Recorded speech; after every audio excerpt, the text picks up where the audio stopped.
MTV news Kannada ವಾಹಿನಿಗೆ ಸ್ವಾಗತ. ಸಂವಿಧಾನ ಅಂಗೀಕರಣದ 75ನೇ ವಾರ್ಷಿಕೋತ್ಸವದ ಪ್ರಯುಕ್ತವಾಗಿ ಯುವ ಸಬಲೀಕರಣ ಮತ್ತು ಕ್ರೀಡಾ ಇಲಾಖೆ ವಿಧಾನಸೌಧದ ಎದುರು ಆಯೋಜನೆ ಮಾಡಲಾಗಿದ್ದ ಕಾಲ್ನಡಿಗೆ ಜಾಥಾವನ್ನ ಮುಖ್ಯಮಂತ್ರಿ ಸಿದ್ದರಾಮಯ್ಯ ಅವರು ಉದ್ಘಾಟಿಸಿದರು.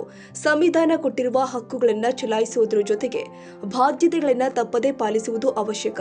ಆ ನಿಟ್ಟಿನಲ್ಲಿ ಅರಿವು ಮೂಡಿಸಲು ಸಂವಿಧಾನ ದಿನವನ್ನು ಆಚರಿಸಲಾಗ್ತಾ ಇದೆ ಅಂತ ಮುಖ್ಯಮಂತ್ರಿ ಸಿದ್ದರಾಮಯ್ಯ ಹೇಳಿದ್ದಾರೆ. ಸಂವಿಧಾನವನ್ನ ತಿದ್ದುಪಡಿ ಮಾಡಲಾಗುತ್ತೆ ಎಂಬ ಬಿಜೆಪಿಯವರ ಧೋರಣೆಯ ಬಗ್ಗೆ ಮಾಧ್ಯಮದವರ ಪ್ರಶ್ನೆಗೆ ಉತ್ತರಿಸಿ, ಸಂವಿಧಾನಕ್ಕೆ ವಿರೋಧವಾಗಿರುವವರು ಇಂತಹ ಹೇಳಿಕೆಯನ್ನ ಕೊಡ್ತಾರೆ.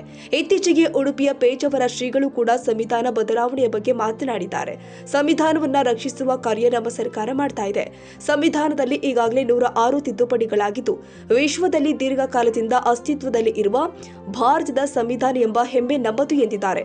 ಇದಕ್ಕೂ ಮೊದಲು ವಿಧಾನಸೌಧದ ಎದುರಿಗೆ ಇರುವ ಅಂಬೇಡ್ಕರ್ ಪ್ರತಿಮೆಗೆ ಪುಷ್ಪಾರ್ಚನೆ ಮಾಡಿ ವಂದಿಸಿದ್ರು.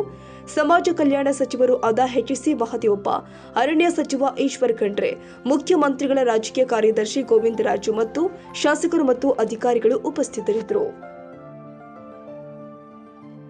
ತಾಜಾ ಸುದ್ದಿಗಾಗಿ ಎಂಟಿವಿ ನ್ಯೂಸ್ 24x7ಗೆ ಸಬ್ಸ್ಕ್ರೈಬ್ ಮಾಡಿ ಮತ್ತು ಬೆಲ್ ಐಕಾನ್ ಅನ್ನು ಒತ್ತಿ. ತಪ್ಪದೇ ಲಿಂಕ್ ಶೇರ್ ಮಾಡಿ.